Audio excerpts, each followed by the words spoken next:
Graças a paz, meus irmãos. Boa noite. Olha ali, coisa boa. Vamos abrir a palavra do Senhor em Mateus, capítulo 6. Creio que o tema ficou um pouco claro nas leituras aí que o presbítero fez ao longo da liturgia. Se não ficou, não se constrange. Você vai saber exatamente agora sobre o que nós vamos falar, certo? Não sei se você percebeu, irmãos, mas nós estamos entrando na última semana de janeiro. Sabe esse período tão regalado de festas de fim de ano, de férias, está chegando ao fim. Falta pouco para que a gente perca todas as desculpas para relaxar um pouco na ingestão de alimentos e para se despedir de alguns exercícios físicos praticados. Vamos ter que ter um reencontro com a balança. Vamos ter que rever nossa dieta e vamos ter que reencontrar algumas práticas de exercício que deixamos de lado nesses dias de festa. Talvez você diga: não, pastor, eu queria ouvir tudo na igreja, menos isso. Isso é assunto para segunda-feira. Tá certo, eu não vou discordar de você não. Se nós deixamos essa dieta então, esses exercícios para a segunda-feira, vamos falar da dieta e do exercício do domingo. Como é que está a sua alimentação espiritual? Será que você não precisa também rever alguns excessos que foram cometidos no final do ano e no começo desse? Será que você não precisa reencontrar algumas práticas? Será que você não precisa reconsiderar a sua dieta? Não sei se ficou melhor exatamente, mas falaremos sobre essa dieta espiritual nesse texto. Acompanhe comigo a leitura, com fé e com esperança no Senhor, que Ele falará conosco nessa noite. Assim espero eu, porque Ele falou bastante comigo durante a semana. Eu espero que Ele produza o mesmo efeito nos nossos corações nessa noite. A sua presença poderosa nos instrua e nos impacte com a sua palavra. Mateus capítulo 6, dos versos 16 ao 18. Diz assim a palavra de Deus: quando jejuardes, não vos mostreis contristados como os hipócritas, porque desfiguram o rosto com o fim de parecer aos homens que jejuam. Em verdade vos digo que eles já receberam a recompensa. Tu, porém, quando jejuares, unge a cabeça e lava o rosto, e com o fim de não parecer aos homens que jejuas, e sim ao teu Pai em secreto, e teu Pai que vem em secreto te recompensará. Vamos orar pedindo a bênção do Senhor sobre esse momento de exposição da palavra. Pai amado, nós te agradecemos pelo culto que o Senhor nos permite prestar. Nós ouvimos a tua voz tantas vezes por meio das leituras e da explicação que foi feita, mas te pedimos uma vez mais, Senhor, nos dá a bênção de ouvir a tua voz falando aos nossos corações, dos lábios de quem amamos. Até palavras duras nós anelamos. É com essa disposição que nós queremos te ouvir. Seja glorificado, Pai, pela tua palavra e pelo efeito que o Espírito produz em nossas vidas, em nome de Jesus, amém. Qual foi a última vez que você jejuou, irmão?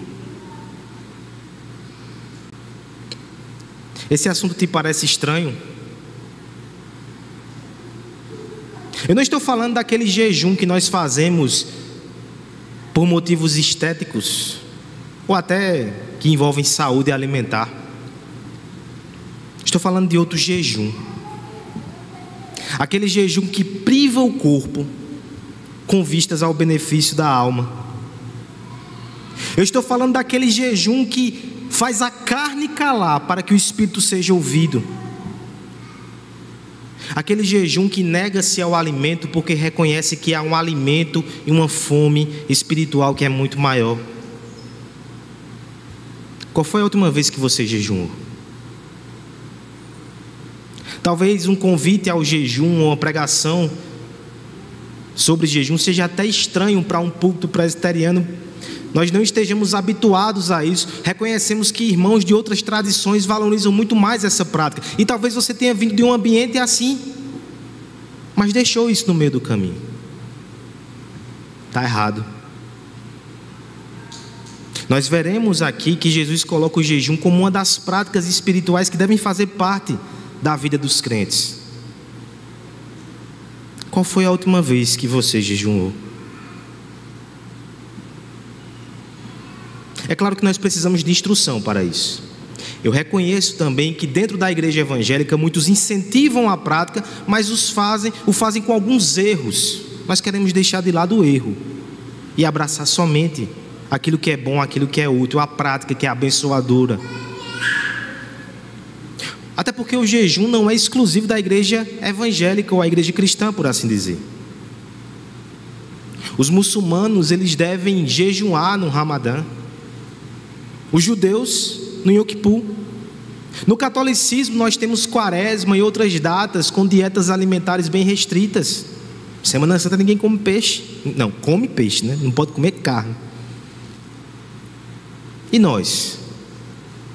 Conhecemos até pessoas que jejuam por motivos políticos. Mas o nosso jejum, qual é a sua diferença? Como é que nós devemos fazer isso? Calma que Jesus vai nos ensinar nessa noite, nesse texto. Deixa eu recapitular pela última vez esse contexto. E de fato é pela última vez. Nós iremos passar para outra fase do Sermão do Monte semana que vem, se o Senhor permitir. A partir do verso 1, o nosso mestre, ele vem falando sobre práticas espirituais que são vivenciadas pelo discípulo. Basicamente são 3: doar, verso 1 a 4, orar, versos 5 a 15, foram 3 pregações aqui, e por fim jejuar, versos 16 a 18. Olha que interessante, irmãos. O doar diz respeito à minha relação com o outro. Isso é espiritual. O orar diz respeito à minha relação com Deus direta. Isso é espiritual, sem sombra de dúvidas. E o jejuar diz respeito à minha relação comigo mesmo, com o meu corpo e as minhas necessidades. Isso também é espiritual. A espiritualidade cristã abrange o outro, Deus e a mim mesmo. Já falamos então sobre doar, sobre orar. Nos resta o jejuar nessa noite. O que é que Jesus nos ensina sobre o jejum? O jejum bíblico, segundo a sua palavra. Pelo menos 3 coisas nós extraímos desses 3 versos. Em primeiro lugar, irmãos, nós veremos que o jejum é uma prática comum aos cristãos.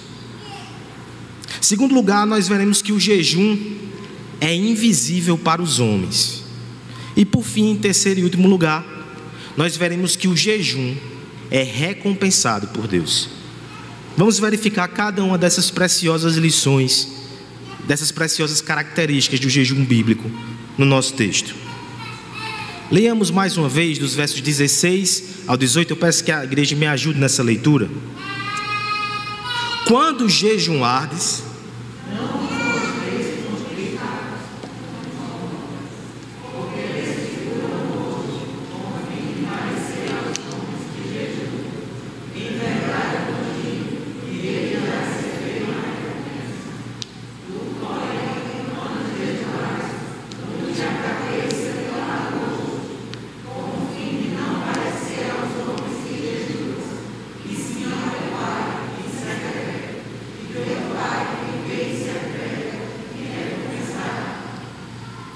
via de regra, comer não é um problema para o jovem leão que habita lá em casa, o pequeno Asa. Ele come bem. Mas aí nós temos outros problemas que vêm desse apetite dele. Por exemplo, os pais que costumam trazer comida para os seus pequenos, para deixar eles quietos na hora do culto, sabem que muitas vezes Aslan chega perto, exatamente nessa hora. Mas existem outras questões que nos desafiam também. Por exemplo, como era difícil fazer com que aquele jovem rapaz, quando a gente colocava ele na cadeirinha, aguentasse esperar a oração para poder chegar junto do seu feijão.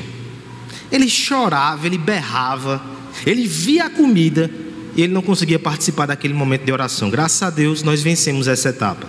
Ele bota a mãozinha, fica com o olho semi-aberto para ver se a gente não vai tirar o prato. Mas olha, essa semana teve uma recaída. Inventou de pegar um carrinho e botar em cima da mesinha dele. E aí nem queria comer sem soltar o carrinho, nem queria orar. Enfim, coisa de criança, né? Mas será que os adultos também não se atrapalham muitas vezes com suas necessidades e os brinquedos que Deus dá como um pai bom? Isso atrapalha inclusive a nossa comunhão espiritual com Ele. É sobre isso que o jejum fala, irmãos. Essa semana eu fiz uma pesquisa sobre algumas definições. E eu entrego de bandeja para vocês no boletim. Tem lá, reflexões. 4 definições bem interessantes. Tem gente que é incrédulo, foi conferir agora, ver se estava mesmo. Algumas delas. Pastor Joel Bick, ele vai dizer que o jejum é uma disciplina de negar o corpo o seu sustento por um período, a fim de dedicar-se à busca por Deus. Nós negamos ao corpo algo, o seu sustento, para que possamos nos dedicar à busca por Deus. Os puritanos, de forma geral, eles tinham uma visão ainda mais positiva. O conceito era mais positivo. Eles diziam que no jejum a gente engorda a alma. Olha que bonito. Um pastor mais contemporâneo deu a explicação, porque ele disse o seguinte, que a rotina nos enreda e nos distrai. O jejum, portanto, é uma forma de silenciar a rotina, para que a gente ouça e para que a gente busque a Deus com mais tranquilidade, com mais lucidez. Calvino, nas Institutas, ele vai colocar 3 motivos para jejuar. Guarde isso no coração. O primeiro deles, ele diz assim: nós usamos o jejum para quebrar e subjugar a carne, a fim de impedir-lhe de agir de forma atrevida. Sabe o que ele está querendo dizer aqui? Muito do nosso processo de santificação, irmãos, é exatamente domar os impulsos da carne, que quer que a gente age de forma animalesca, atendendo esses impulsos. No jejum, a gente então aprende a ter mais disciplina e controle sobre o corpo. Isso é muito benéfico. Uma segunda razão que ele vai colocar é preparar a nossa alma para melhores orações e santas meditações. Qual é a ideia aqui? Existem momentos, existem ocasiões, existem orações, existem meditações que você precisa se preparar com o jejum para orar. E por fim, uma terceira razão é dar um santo testemunho da nossa própria humilhação diante de Deus, quando desejamos confessar nossa culpa diante dele. Às vezes é necessário revelar de forma muito prática o nosso quebrantamento, o nosso arrependimento diante de Deus. E o jejum é uma forma de mostrar isso, que o nosso corpo está entristecido junto com a nossa alma, porque nós não estamos agradando ao nosso Senhor. Olha quantos motivos, olha quantas razões para o jejum.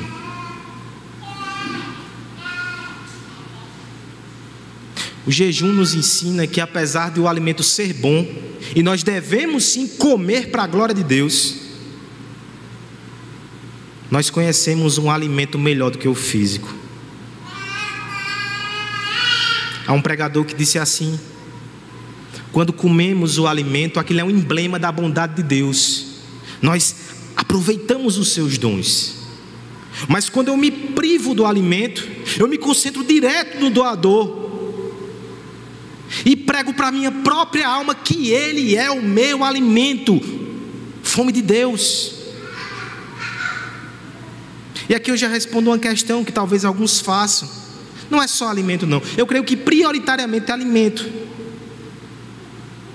mas alguns podem optar por jejuar de outras formas. Já ouvi falar de jejum de rede social e faz muito sentido. Ou jejum de qualquer outra coisa que você se prive momentaneamente para buscar o Senhor mais incessantemente. Nesse ponto, irmãos, eu quero que você reconheça comigo aqui que todo cristão precisa disso. Por mais maduro que você seja na fé, ou por mais tempo que você tenha na caminhada, quantas vezes as teias do imanente ainda não nos cercam e de repente nós nos pegamos pensando só no aqui, só no agora. É preciso quebrar esse encanto. Quantas vezes a nossa carne não se rebela? Quantas vezes nós não precisamos nos quebrantar de forma mais profunda. Todos nós precisamos. É por isso que eu chamo a sua atenção ao texto. Cristo também entende que isso é muito necessário ao discípulo, ao ponto dele dizer o seguinte: quando jejuardes. Eu sei que eu já fiz essa observação nos outros exercícios espirituais, mas Jesus não diz se jejuardes. Ele está entendendo que aqueles que o seguem farão esse exercício espiritual cedo ou tarde.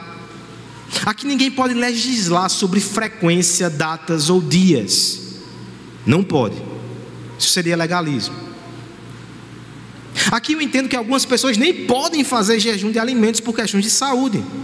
As crianças, não use o jejum como desculpa: papai, não quero comer. Não é assim não. Faça jejum de TikTok. Mas todos nós precisamos ter momentos que separamos para suprir essa necessidade. O texto vai dizer: quando jejuardes.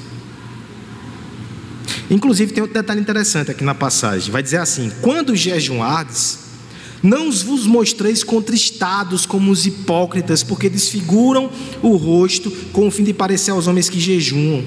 Em verdade vos digo que já receberam a recompensa. Tu, porém, quando jejuardes, unge a cabeça e lava o rosto. O que significa isso? Eu vou adentrar mais profundamente nessa questão na segunda característica do jejum bíblico, mas o que eu quero te colocar aqui é que ungir a cabeça e lavar o rosto é o ato mais básico de higiene de um judeu. Assim como a gente levanta, escova os dentes, assim deve ser. Letícia e Michele estão aqui para confirmar, Vitor também. Deve ser assim, né? O judeu, ele ungia a cabeça e lavava o rosto. O que Cristo está dizendo é: haja como se fosse um dia normal. Haja como se aquilo estivesse enraizado na sua rotina. Porque deve ser um dia normal na vida de um cristão. O dia que ele busca ao Senhor em jejum. O que for do contrário disso, talvez indique que nós estamos com problemas espirituais. Pense na seguinte situação: amanhã eu acordo cedinho, antes de Letícia, e saio de casa. Passo no shopping, compro uma roupa bonita, roupa de fim de ano, boto um bom perfume, preparo toda uma circunstância. Quando eu chego em casa e eu entro pelo nosso corredor, Aslan já joga os brinquedos no chão, porque ele sente uma áurea de solenidade no ar. Então eu chego perto de Letícia, dou um beijo e um abraço nela. Era só isso. Toda aquela preparação era para esse gesto de carinho. Você diria: isso não acontece sempre, não? Todo esse esplendor somente para um gesto que deveria fazer parte da rotina de um casal. Quando nós alardeamos ou fazemos o jejum como se fosse algo muito extraordinário, estamos simplesmente dizendo que nos falta esse momento de intimidade com Deus, e que esse relacionamento talvez ele esteja passando por um processo de esfriamento. Você tem motivos para jejuar, irmãos? Eu quero te demonstrar nessa noite, te incentivar a sair daqui com um coração desejoso. Eu quero que você reconheça a sua necessidade, porque o jejum é uma das formas mais concretas de aprender a negar os impulsos da carne, a disciplinando para fins espirituais. O jejum nos ensina sobre prioridade, sobre esforço. Se você precisa vencer a sua carne e fortalecer o seu espírito, jejue. O jejum é também uma forma de sofrimento planejado, que anuncia ao nosso próprio coração a insensatez de entregar-se aos caminhos que Deus não planejou para nós como seus filhos. É um testemunho ao céu de que não desejamos mais contrariar o Senhor em favor dos nossos desejos carnais. Se você ama a Deus, odeia o seu pecado e quer ser mais santo, jejue. O jejum é uma proclamação inaudível de como nós necessitamos de Deus. Mais do que alimentos, precisamos daquele que nos supre paternalmente, seja em momentos de grande decisão, seja numa urgente necessidade, tudo isso são oportunidades para orar com essa intensidade e com essa postura de humildade. Você tem necessidades, jejue, irmão. O jejum é um tempo de encontrar-se com o Senhor de forma mais intensa, com menos distrações e com maior devoção.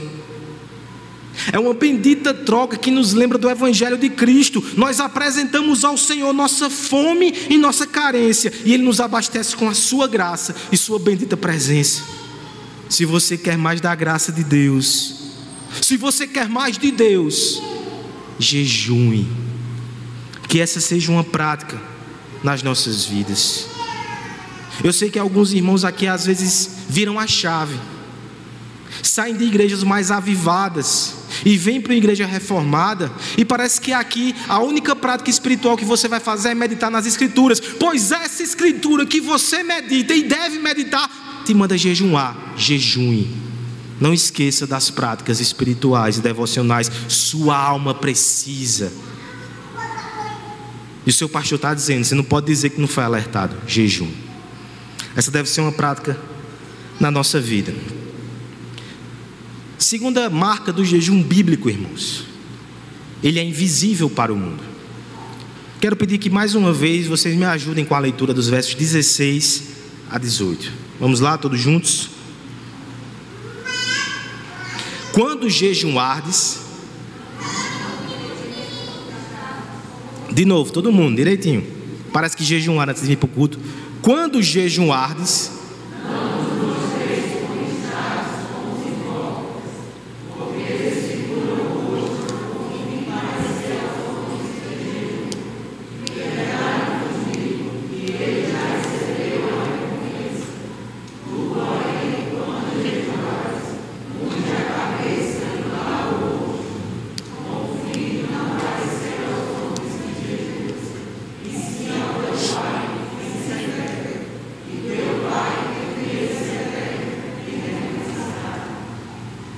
deixa eu dar um breve testemunho dessa semana.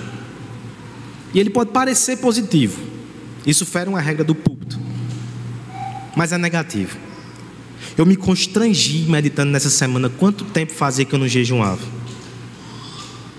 E eu me lembro que me deparando aqui com um texto de Atos, onde Paulo e Barnabé jejuaram e oraram antes de estabelecer oficiais na igreja. Eu me lembrei do momento do jardim. Disse, meu Deus, eu preciso jejuar por isso. E fiz essa semana, constrangido pelo texto. Estou alardeando virtude não, é um pecador que foi constrangido pelo texto. Mas aí nesse dia de jejum precisei comprar algumas coisas aqui para a igreja na reforma. Aí lá fui no carro meditando, orando. Cheguei nas lojas e meditava, orava. O vendedor, ei rapaz, quer o quê? De repente, depois de passar grande parte da manhã nesse processo, eu chego numa lojinha. Olha como o inimigo é sagaz. Rapadura e um cafezinho. Meu Deus. Se tivesse uma lasanha, eu não tinha sido tentado daquele jeito. Foi no impulso. Eu já peguei o copinho, já tirei uma brincadeira com o vendedor e já ia na... Aí eu me lembrei, eita, não posso.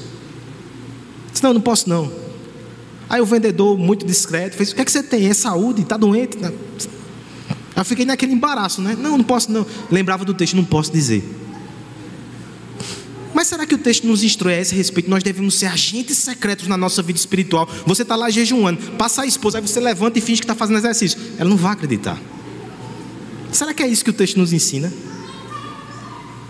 Na verdade, o texto fala sobre motivação, mais do que a ação em si. Olha o problema aqui que é descrito nessa passagem, assim como nas outras. Quando jejuardes, não vos mostreis contristados como os hipócritas. Esse mostreis, de forma muito interessante, é o verbo gnomai no grego, que era usado para espetáculo. De fato, apresentação. O hipócrita, ele é derivado do teatro grego. O hipócrita é aquele que usava uma máscara e que fazia um personagem, e aqui esse personagem se apresenta. O que Cristo está ensinando aqui é: não se apresentem ao mundo quando estiverem fazendo jejum com a cara contristada, encenando, forçando, fingindo, alardeando.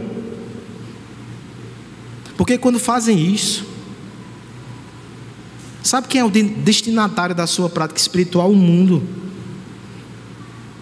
E na verdade o jejum consiste em esquecer do mundo para buscar o Senhor. Olha como perverte a hipocrisia nesse exercício espiritual. Você devia esquecer do mundo e focar em Deus. Você está focando no mundo, adivinha quem você está esquecendo? De Deus. Aquilo não vai ter serventia nenhuma, tanto é que o texto vai dizer, não tem recompensa. A recompensa vai ser os homens acharem, nossa, que piedoso, que religioso. Só isso.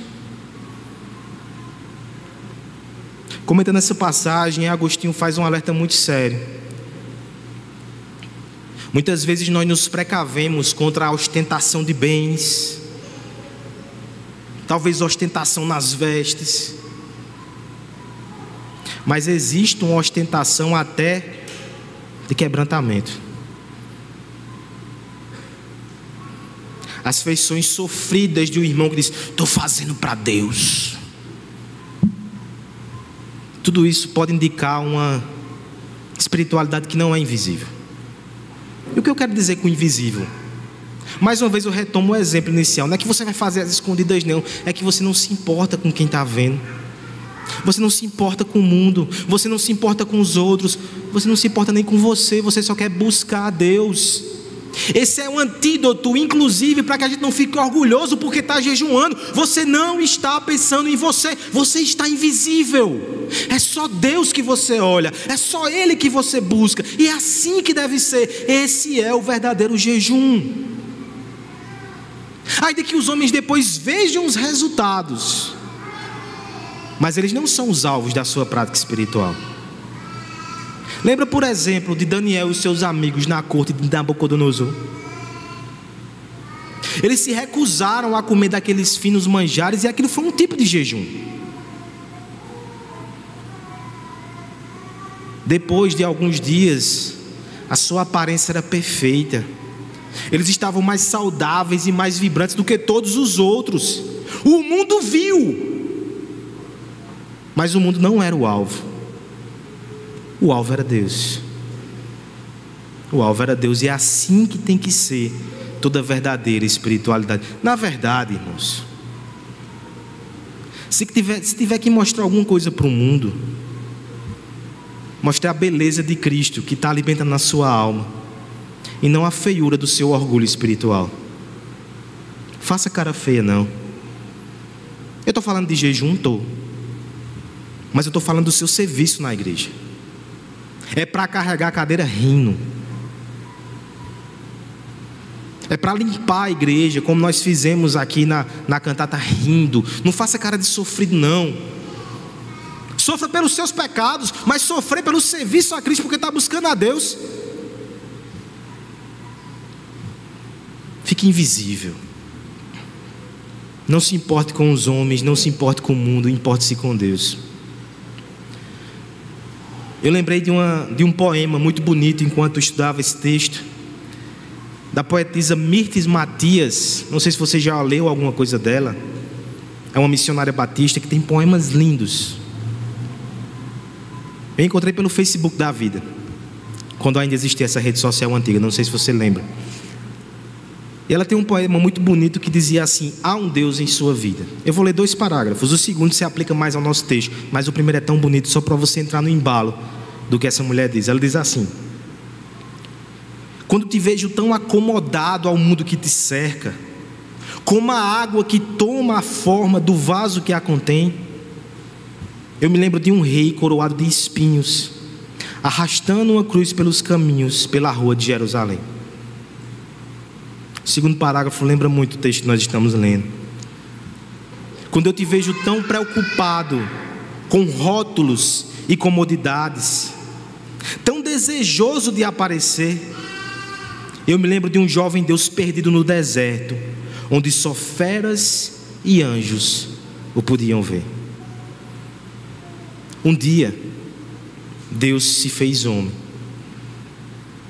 e Ele jejuou 40 dias no deserto. Ele esqueceu do mundo, Ele buscou a Deus. Ele morreu numa cruz para que você tivesse vida nele. Esqueça o mundo, olhe para Cristo. jejue invisivelmente para a glória de Deus. Nós precisamos aprender que é do lado de dentro, irmãos, que cresce e viceja a incomum rosa da devoção. É no cômodo da descrição, é sobre o teto da intimidade filial que a busca de Deus frutifica. Do lado de fora só a agitação, só a vaidade. São solos que não são aptos para essa semente tão discreta. É no silêncio que a semente fecunda no chão. É o silêncio que mede a tua vitalidade espiritual. É certo que essa rosa incomum da piedade, ela vai convidar os olhos, ela vai trazer assunto aos ouvidos, mas esses olhos e esses ouvidos não são os destinatários primários da sua beleza. O interesse em Deus é o seu foco, é o seu encanto. E é somente quando essa ordem de preferência é observada que a nossa piedade torna-se observável pelos homens. Se não for assim, é religiosidade, é aparência, é hipocrisia. Busque ao Senhor em secreto. O verdadeiro jejum, o jejum bíblico, deve ser um comum aos cristãos, deve ser invisível para o mundo. E por fim, irmãos, ele é recompensado pelo Senhor. Comum ao cristão, invisível aos homens e recompensado pelo Senhor. Vamos ler uma última vez esse texto, peço sua cooperação. Verso 16 até o 18, com força, irmãos. Quando jejuardes,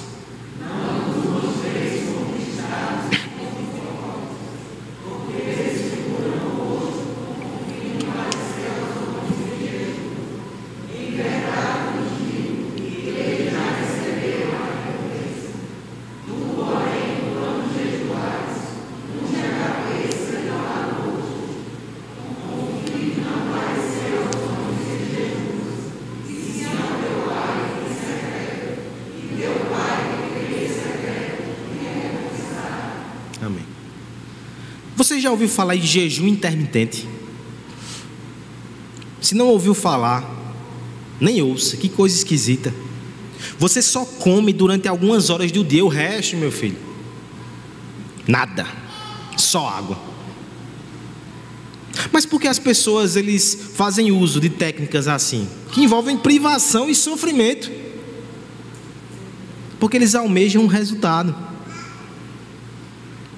Essa semana eu vivenciei isso muito na prática. E vou falar com muito cuidado para não ter problemas em casa. Mas Letícia cortou o açúcar, depois ela teve uma recaída nas férias, agora cortou de vez. Cortou massa de vez. Meu Deus, cortou tanta coisa. E ela passa o dia lutando, porque ela tem uma vontade de comer o doce que eu nem entendo. Ela passa o dia pensando em doce. Só que ao final do primeiro dia ela chega para mim e diz: emagreci 100 gramas. Como assim? Irmãos, eu dei uma balança a ela ficar se pesando de instante em instante. Aí ao final da semana, hoje mesmo, ela foi na farmácia e disse: quase 1 quilo. Nossa, que quantidade de açúcar é essa que você come normalmente? A recompensa da dieta é perder peso, né? E a recompensa do jejum? O que é que a gente perde? O que é que a gente ganha? Eu espero que você não tenha mais dificuldade quando Jesus fala sobre recompensas nas práticas espirituais. Tem recompensa para a doação, tem recompensa para a oração e tem recompensa para o jejum. Não é errado desejar recompensas, com 2 critérios, no entanto. Primeiro, se você está procurando em Deus. Segundo, o que Ele prometeu na palavra. Se é promessa de Deus, bota debaixo do braço e vai. Não é pecado não, você está honrando Ele que te deu essa promessa. Em segundo lugar, se você não usa isso como barganha ou motivo de chantagem. Até porque a recompensa pode ser só galardão. E esteja satisfeito. Não vai ser aqui, mas vai ser na eternidade. Você não deve fazer com interesses primários na recompensa, mas ela vem. Ela vem. A Bíblia nos ensina a orar e jejuar, inclusive quando nós temos causas. O rei Davi orou e jejuou quando seu filho estava doente. Mas veja a diferença. Ele não fez aquilo como barganho, como chantagem. Quando o Senhor levou o seu filho, ele bateu o pó do rosto, ele levantou, lavou o rosto e continuou louvando e exaltando o Senhor. É assim. Você pode jejuar por causas. Você só não pode fazer chantagem com Deus. Ele não tem obrigação, não. Uma coisa eu sei, Ele vai dar o melhor para você, mas talvez não seja o que você está pedindo. Mas o jejum vai ser tão abençoado que seu coração vai ser confortado. Quais são as recompensas? O texto fala sobre recompensa. Ele diz que no verso 17, o hipócrita recebe a recompensa dos homens. Aplausos, comentários, likes, é isso. Quais são as recompensas de Deus? O Pai que te vê em secreto vai te recompensar. O verso 18 diz. Vamos pensar aqui em algumas recompensas. Se você está jejuando para dominar a carne, a recompensa é crescer em domínio próprio. Que bênção. Se você está jejuando para abandonar algum pecado, que recompensa maravilhosa se a gente conseguir crescer em santidade nessa área. Se você está jejuando por alguma decisão ou por alguma causa especial, Deus pode te guiar e Deus pode te abençoar com aquilo que o seu coração deseja, ou Ele pode te confortar se aquilo não for o melhor para você espiritualmente. Mas há uma recompensa aqui que eu gostaria de destacar como a principal. No texto que o presbítero leu no momento de quebrantamento, um texto muito duro da palavra de Deus, que fala sobre o jejum hipócrita de Israel.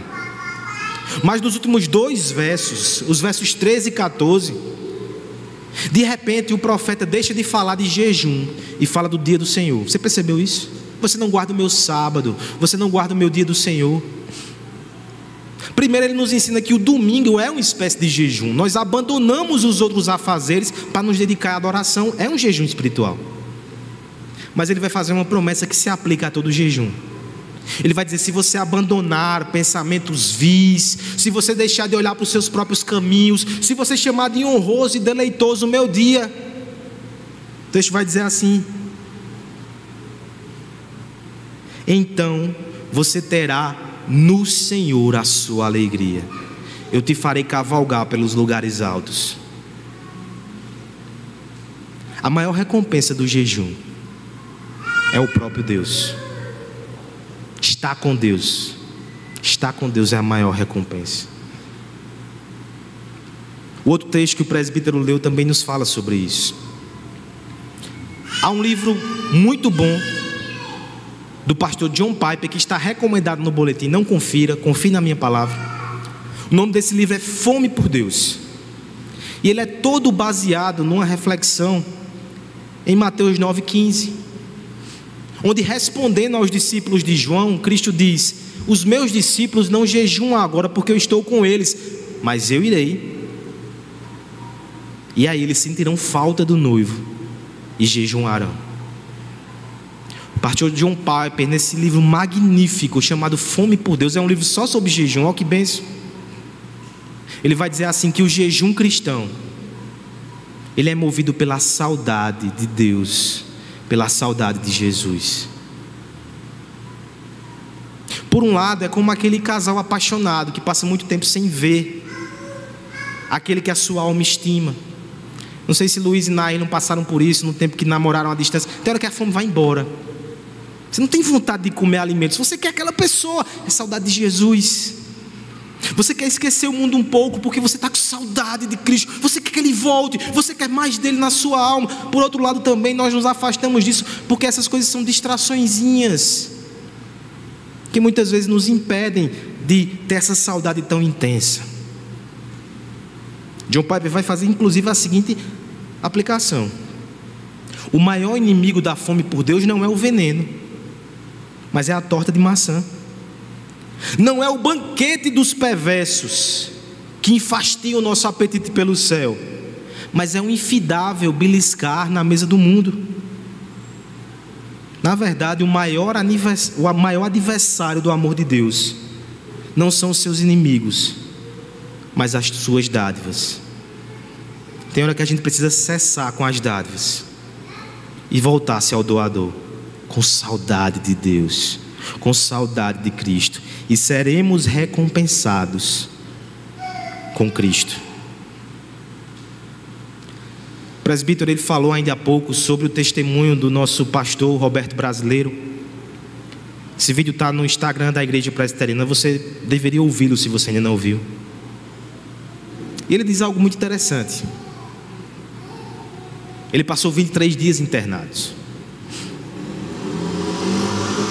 E ele disse que não foi tomado por tristeza e desespero nenhum dia, porque o Espírito consolava o seu coração. Ele alegrou-se, inclusive, quando precisava tomar banho, através do serviço e da doação de um enfermeiro que o banhava ali na cama mesmo. Uma das situações que talvez sejam mais humilhantes para nós. Mas no seu testemunho ele disse que se alegrou no Senhor naquele momento, porque ele percebeu que ele tinha tudo que precisava de Deus. Nós não precisamos chegar em situações tão extremas. Queira Deus que não. Você pode aplicar isso na sua vida essa semana, afastando-se de coisas lícitas e coisas boas por um tempo, para ensinar a sua alma que a sua maior necessidade é Deus. Ele vai te presentear com a sua presença de forma muito especial e muito maravilhosa. Olha que coisa fantástica, irmãos, como é a vida do crente. Nós podemos e nós devemos e beber de Cristo nas coisas criadas. Há 3 semanas atrás, em Colossenses 1, eu falei sobre isso. Cristo está em tudo. Então você desfruta da criação e acha Cristo e alimenta a sua alma de Cristo. Mas o crente, ele se alimenta nos bens, e na ausência dos bens existe o outro lado. Você pode se privar de algumas coisas momentaneamente para ter diretamente a Cristo. Essa é a maior recompensa que a sua alma pode ter. Eu quero te convidar a desfrutar disso através do jejum. Eu quero te mostrar como a religião cristã é maravilhosa. Até nos atos de quebrantamento e de privação, há alegria. É por isso que o texto vai dizer: não fique contristado não, fique alegre. Porque o alimento não é o seu Deus é quem te dá alimento. E mesmo que naquele momento você se prive, você está recebendo o melhor, o manancial, a gordura que desce do céu para a sua alma, o próprio Deus. Olha que convite maravilhoso Ele está fazendo para você nessa manhã. Olha que convite nessa noite. Olha que convite abençoado Deus está fazendo para você. Talvez você não se sinta atraído por esse convite, porque tudo que você tem é a comida que o mundo dá. Aí sim, é demais pedir que você abra mão.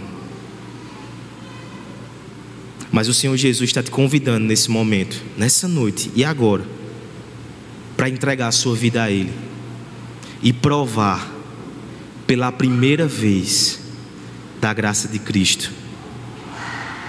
Seu paladar vai ser afetado, o mundo vai mudar de gosto. Você descobriu o doce, o manancial que escorre da cruz do Calvário. Entregue-se a Jesus, faça dele a sua riqueza, e aí você vai poder doar, orar e jejuar para a glória de Deus. Qual foi a última vez, irmão, que você jejuou? Eu me quebranto junto com você. Eu só posso responder de forma bonitinha porque o texto bateu em mim primeiro. Qual foi a última vez que você jejuou? Deixa eu terminar te fazendo um convite muito específico.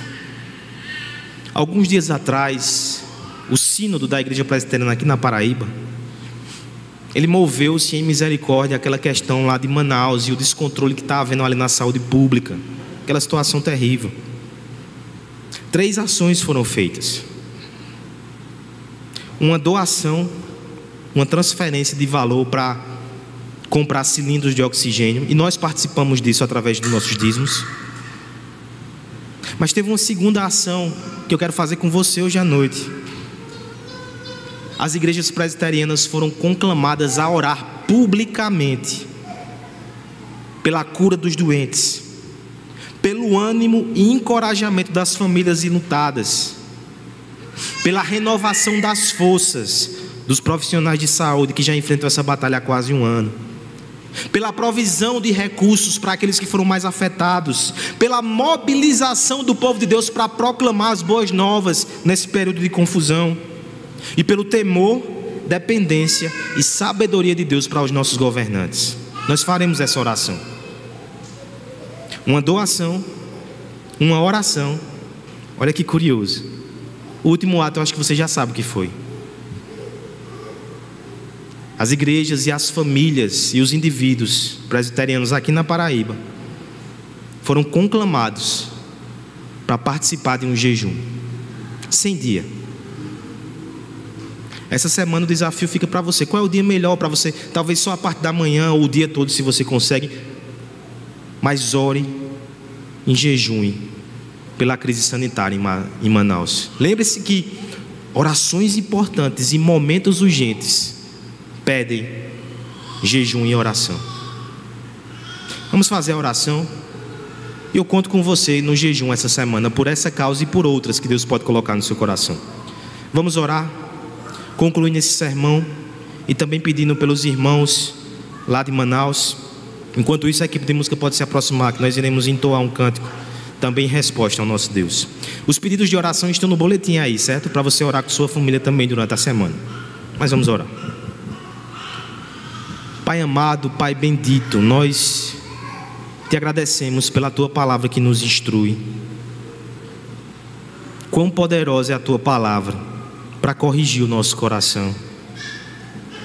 Te agradecemos porque ouvimos hoje sobre um convite maravilhoso para Te buscar de forma mais intensa, seja por quebrantamento, seja por alguma causa, seja só para ter mais de Ti, Senhor. Leva o Teu povo a Te buscar intensamente, através do jejum também, Senhor. Nós jejuamos e nós oramos e jejuaremos e oraremos como igreja pela situação do estado de Manaus, Senhor. Tem misericórdia daquele povo. Que o Senhor possa entrar com provisão e recurso para que o oxigênio chegue àqueles que não conseguem respirar. Vem confortar a família dos enlutados, Pai, que choram os seus mortos. Vem restabelecer e vem curar aqueles que estão enfermos. Vem minorar os efeitos dessa crise sanitária naquela localidade e aqui também, Senhor. Eu te peço pelos profissionais de saúde, o sustenta e renova as suas forças. Eu te peço pelos políticos, Pai, que tanta tristeza trazem ao nosso coração. Quebranta o coração desses homens, que eles tenham um pingo de temor e um pingo de dignidade para cuidar da vida das pessoas, que é para isso que eles foram instituídos nesses cargos, Pai. Tem misericórdia. Tem misericórdia da própria população, que muitas vezes mesmo na fascinação peca. Traz quebrantamento, Senhor, para Manaus. Traz recurso para Manaus. Traz Tua graça, Pai, em nome de Jesus. Amém.